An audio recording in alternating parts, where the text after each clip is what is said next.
गोलताज बलोची मिर्जब चोर बंदर महागुण गे लैला कना तई सूरत है सैला मनी महागुण गे लैला कना तई सूरत है सैला मनी महागुण गे लैला कना तई सूरत है सैला मनी महागुण गे लैला कना तई सूरत है सैला मनी महागुण गे लैला कना तई सूरत है सैला मनी महागुण गे लैला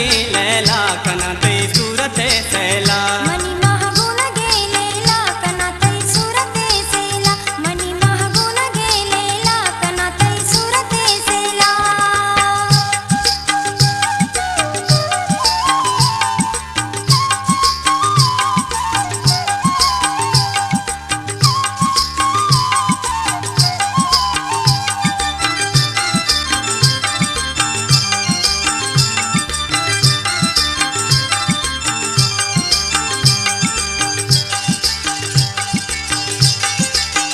हेले ताहिर बुरता मैं अमा शिहिरुशु में काड़ा करत कग दिल पदीदारे दरत कग दिल बेगंदानी दो साला पद्मनी वावा अमा हल्का में सर कपता अमा माही गोले कोता गमा महागुण गे लैला मनी महागुण गे लैला कना तई सूरत है सैला मनी महागुण गे लैला कना तई सूरत है सैला मनी महागुण गे लैला कना तई सूरत है सैला मनी महागुण गे लैला कना तई सूरत है सैला मनी महागुण गे लैला कना तई सूरत है सैला मनी महागुण गे लैला कना तई सूरत है सैला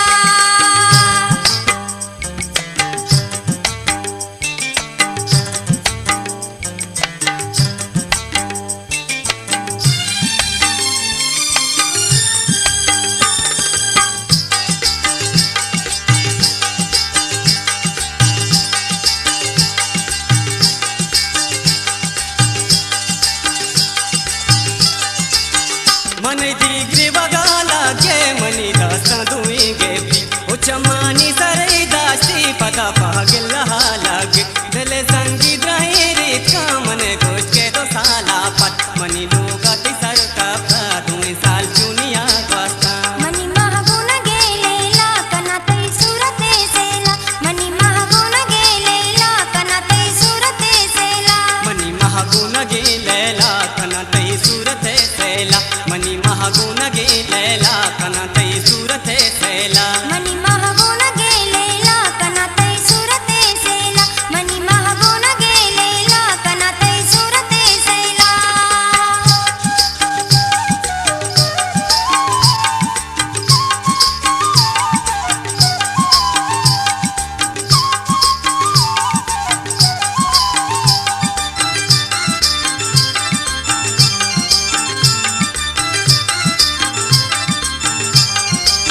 गोलताज बलोची मिर्जब यूट्यूब.com शप शाम तयारे नु केरे माही गो मुल्की ब्रिज हवारा ग्रासगा हर दो बेनंदोलन कहे बोरू बेनंद्या की शपा घूमा खुदा सोबे बदाकारी मना बांधा इजाजत का बुरो पा मंजिला गारे मनी महागुण गे लैला कना तई सूरत है सैला मनी महागुण गे लैला कना तई सूरत है सैला मनी महागुण गे लैला कना ते सूरत है सैला मनी महागुण गे लैला कना ते सूरत